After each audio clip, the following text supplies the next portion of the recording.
Une interview de Fatima Madabio, la première dame de Sierra Leone, a fait le tour des plateformes de médias sociaux, captivant le public par ses révélations franches et puissantes. Je ne sais pas pourquoi nous célébrons l'indépendance parce que nous ne sommes pas libres, a-t-elle commencé. Une entreprise peut sortir jusqu'à 100 millions de dollars du pays en termes de minerais, puis elle peut simplement donner au pays 10 000 dollars. Maintenant, que feront 10 000 dollars pour notre système de santé? Que feront 10 000 dollars pour notre système éducatif? Vous ne pouvez pas venir dans notre pays, prenez tout ce qui nous permettra de nous développer, et continuer à nous traiter comme des personnes inférieures comme si nous ne savions pas ce que nous faisons. Elle a poursuivi, en Afrique, vous ne devriez pas avoir un leader qui s'affirme, un leader qui sait ce que veut son peuple, un leader qui veut changer ce qui se passe.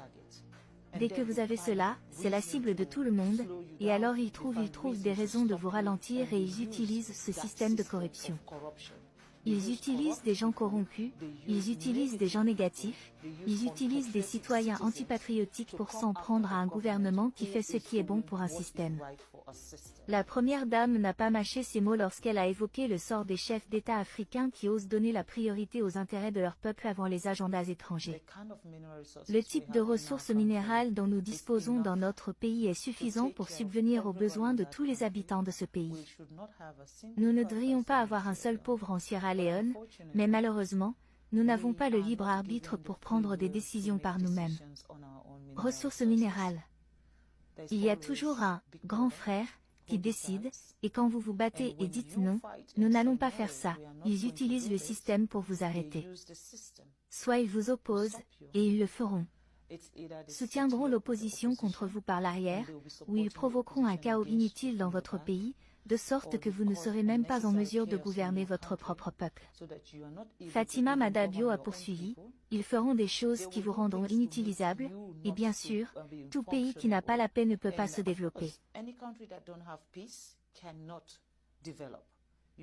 Il faut avoir la paix avant de parler de développement. Je vais vous donner un exemple simple. À propos de la Sierra Leone, chaque société minière qui existe aujourd'hui en Sierra Leone appartient à un étranger. Si ce ne sont pas les Chinois, ce sont les Américains, ce sont les Britanniques. Notre bureau d'électricité est dirigé par les Britanniques, et nous n'avons toujours pas d'électricité. Nous recherchons de l'électricité. Si vous n'avez pas d'électricité, comment pouvez-vous parler d'éducation? Comment pouvez-vous parler d'amélioration des infrastructures de votre pays? Nous n'avons pas d'électricité. Maintenant, avons-nous vraiment de l'eau potable? De l'eau courante pour que nos enfants ne soient pas malades? Nous n'avons pas ces installations. Pourquoi, avec tous les minéraux que nous avons, il y a un plafond? Avant que mon mari ne devienne président de la Sierra Leone en bénéficiait, disait-il, à hauteur de 0,00001%. Qu'est-ce que c'est? En gros, une entreprise peut sortir jusqu'à 100 millions de dollars du pays en termes de minéraux, et ensuite elle peut simplement donner au pays 110 000 dollars. Maintenant, que feront 10 000 dollars pour notre système de santé? Que feront 110 000 dollars pour notre système éducatif? Vous ne pouvez pas venir dans notre pays et prendre tout ce qui nous permettra de nous développer et continuer à nous traiter comme des personnes inférieures comme si nous ne savions pas ce que nous faisons. Je pense que c'est mal, et ce sont ces choses-là que je crois. Empêcher l'Afrique de progresser. Nous n'avons pas notre mot à dire. Le sentiment que nous avons de célébrer l'indépendance. Je ne sais pas pourquoi nous célébrons l'indépendance parce que nous ne sommes pas libres. C'est mon point de vue.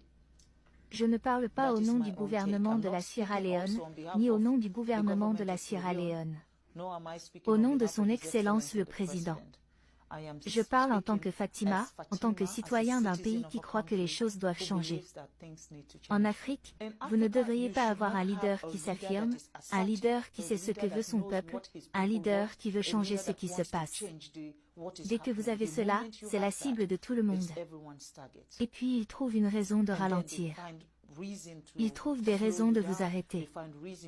Ils utilisent ce système de corruption, ils utilisent des gens corrompus, ils utilisent des gens négatifs, ils utilisent des citoyens antipatriotiques pour s'en prendre à un gouvernement qui fait ce qui est bon pour un système. Pour résoudre ces problèmes. Malheureusement, je ne sais pas à qui je veux dire, je suis très doué pour les injures, mais pour le moment, je ne sais pas sur qui je devrais crier. Je vais le dire. Ici, les Africains devraient être en charge de l'Afrique. Je crois que les problèmes de l'Afrique ne peuvent être améliorés que lorsque les Africains décident de le faire. Ils ne devraient pas permettre à une autre personne de leur donner une idée de ce à quoi l'Afrique devrait ressembler ou de ce dont nous avons besoin dans notre pays. L'Afrique parce que nous savons ce dont nous avons besoin dans notre Afrique. Personne ne le saura mieux que nous. Je pense que l'ONU devrait considérer l'Afrique comme un partenaire, et les Nations Unies ne peuvent certainement pas laisser cet pays opposer leur veto à tout lorsqu'il s'agit de questions africaines. Ce sont ces 7 pays qui sont ceux qui exploitent réellement l'Afrique. Ce sont eux qui ont le droit de veto pour prendre des décisions sur tout ce qui concerne l'Afrique. Donc, pour moi, je pense que c'est une erreur. C'est une chose pour laquelle le président de la Sierra Leone a fait campagne, et cette année, la Sierra Leone est désormais membre non permanent des Nations Unies, mais nous n'avons toujours pas de droit de veto. Mais nous y sommes. Au moins, nous nous en rapprochons, et au cours de ces 2 années, notre objectif est d'amener les Nations Unies à considérer l'Afrique non pas comme un seul pays, car c'est l'erreur qu'elles commettent. Quand vous dites « je viens d'Afrique », ils disent « Oh, vous venez du Nigeria ». Je réponds « non, le Nigeria est un pays d'Afrique.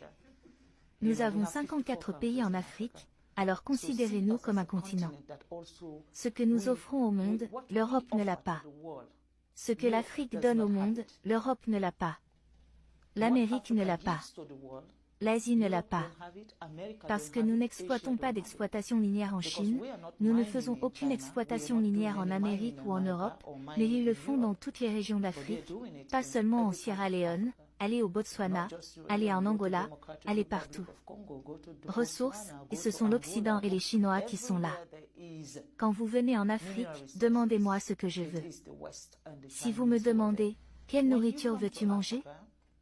Je vais vous dire que je veux manger du riz. Mais si vous venez en Afrique et m'apportez des spaghettis et que vous dites que je veux que vous mangiez des spaghettis, vous m'imposez tout ce que nous avons en Afrique, pour tout le monde. Ou toutes les organisations ou toutes les entreprises qui viennent nous prendre, pour une fois nous considèrent comme des partenaires. Pour une fois, traitez-nous avec respect et ensuite aidez-nous à nous développer. Parce que quand nous sommes développés, cela ne veut pas dire que vous ne le ferez pas, faites votre exploitation minière. Cela signifie simplement que vous changerez des vies et que vous changerez des vies de manière positive.